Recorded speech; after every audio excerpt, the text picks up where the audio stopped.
Candidata, os ambientalistas em todo o mundo têm uma postura que se pode dizer um denominador comum, é criticar uma sociedade de consumo que impõe ao planeta talvez uma carga que as gerações futuras não possam mais suportar. Até onde o Brasil, cujo crescimento é baseado em grande parte em consumo, pode prosseguir nesse caminho?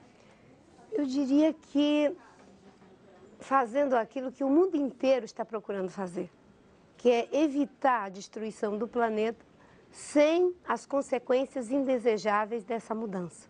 É possível crescer, produzir sem destruir. E se não for possível, não há um caminho para a trajetória da humanidade. Como eu não acredito nisso... Todo mundo quer carro, todo mundo quer consumir. Imagine todos os chineses consumindo, imagine esses milhões de brasileiros que agora estão chegando a um novo padrão de consumo. Como é que a senhora vai dizer para eles não dá? Não é dizendo simplesmente não dá, é criando alternativas. O transporte público no Brasil é uma vergonha e as pessoas compram carros para ficar 3 horas no trânsito. Se tiver um transporte público de qualidade, se tivermos sistemas corretos de ciclovias para que as pessoas possam ter outras alternativas, as pessoas estão ficando cada vez mais conscientes, William.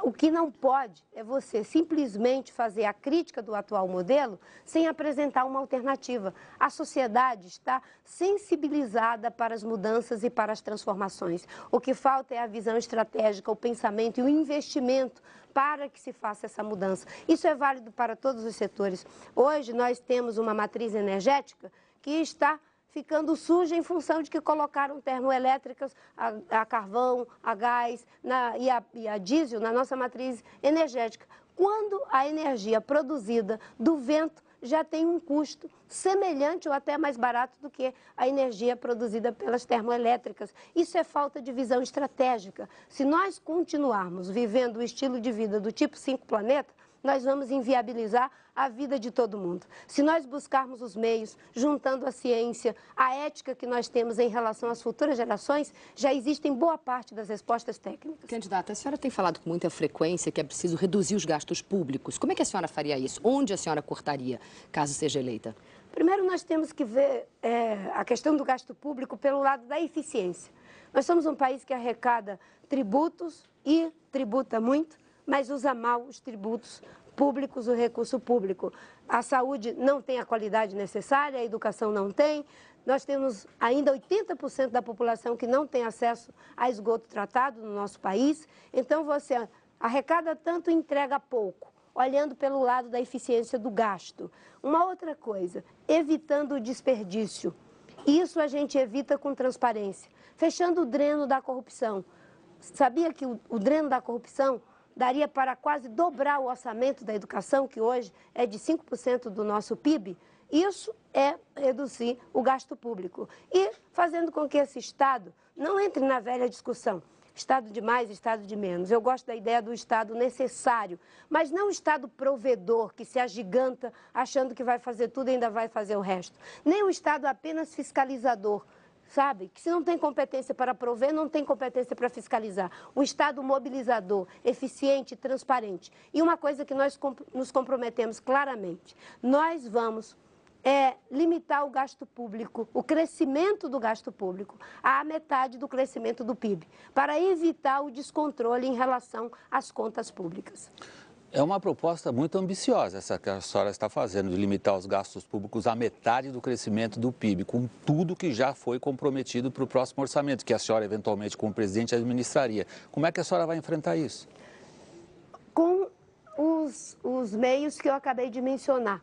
Eu acho que tem uma coisa que o brasileiro tem que aprender, que a melhor forma de ter essa eficiência é através da transparência. Quantos programas são feitos que não são avaliados, que gastam recursos, que têm funcionários públicos e que entregam tão pouco para o benefício da população? A senhora vai enfrentar a máquina? Eu vou enfrentar aquilo que é o desperdício dentro da máquina e fazer com que o Estado deixe de ser visto como máquina e passe a ser visto como uma instituição que olha para as pessoas, que olha para o cidadão para prestar um bom serviço. Quem foi que disse que eficiência só é digamos assim, um meio, um bem que se consegue na iniciativa privada. Eu estive no Ministério do Meio Ambiente e conseguimos muita coisa com poucos recursos. Conseguimos diminuir desmatamento de uma forma reconhecida no mundo inteiro, com um orçamento de 390 milhões. Sabe como? Fazendo com que esses recursos pudessem ser integrados dos vários ministérios, servidores públicos do Ministério da Fazenda, do Ministério da Defesa, candidata, Ciência e Tecnologia, Meio Ambiente, trabalhando junto. Aproveitando que a senhora está falando justamente da sua gestão no Ministério do Meio Ambiente, os ruralistas se queixam de que na sua gestão no Ministério foram criadas áreas de proteção irreais. Quer dizer, parte da produção agrícola brasileira já está em situação ilegal dentro dessas novas reservas. Como é que a senhora resolveria esse problema? Primeiro que não é verdade que as reservas foram criadas de forma ilegal. Nós criamos 24... Não, as reservas são legais. Quem está produzindo nelas é quem está ilegal. Eles estão ilegais. Sim, uma boa parte está ilegal. A situação que é ilegal. E eu tenho dito, Cristiane, uma coisa. Nós não podemos querer mudar o teste. Nós temos que passar no teste. O Brasil pode dobrar a sua produção agrícola sem precisar derrubar mais um pé de mato. Sabe como? Utilizando as tecnologias da Embrapa. E as pessoas, em lugar de fazer isso, lutar por isso, pelos recursos, pelos incentivos, pela assistência técnica, estão reivindicando produzir mais, destruindo mais recursos naturais. Você sabe quanto se produz na Amazônia, não é? Em termos da produção na pecuária? Uma cabeça de gado por hectare. Já existe tecnologia que permite que possa dobrar essa produção e ainda liberar cerca de 70 milhões de hectares para outras atividades produtivas. Essa visão atrasada que precisa mudar, não é? E eu acho que não vai mudar se os políticos continuarem fazendo o discurso fácil, esse discurso de compactuar com a ideia de mudar o teste em lugar de passar nele. Para passar no teste, é preciso criar os incentivos, fazer a transição, buscar agregar valor, tecnologia, conhecimento, inovação, para a gente aumentar a produção por ganho de produtividade. Candidata, a senhora não falou a palavra, mas eu vou falar, a senhora está falando do agronegócio. É um setor fundamental para a balança comercial brasileira e para a alimentação do país. É um dos setores que se desenvolveu alheio ao Estado até, eles têm orgulho disso. O Brasil se tornou, a partir do sucesso do agronegócio, um dos maiores exportadores mundiais de frango, café, suco de laranja, carne, repito, sem a ajuda do governo. Agora a senhora se diz a solução para o agronegócio, a senhora vai mostrar para o negócio para onde ele deve ir? Eu diria que em alguns aspectos, sim. Quais? Porque essa visão de opor meio ambiente e desenvolvimento é o caminho para onde não deve ir. E, lamentavelmente, essa visão permanece em parte do agronegócio. Não dá para a gente generalizar. Não são todos, já existem muitos que estão indo pelo caminho positivo de passar no teste. Agora, é verdade que é responsável por mais de 30% da nossa balança comercial. É verdade que uma parte investiu em pesquisa. Aqui em São Paulo, a produção agrícola, a produção de carne tem altíssima tecnologia. Por que não pensar em fazer o mesmo na Amazônia? Porque quando é o Cerrado, a Amazônia, o Pantanal, a Caatinga, as pessoas acham que podem fazer de qualquer jeito. Esse não é o melhor caminho.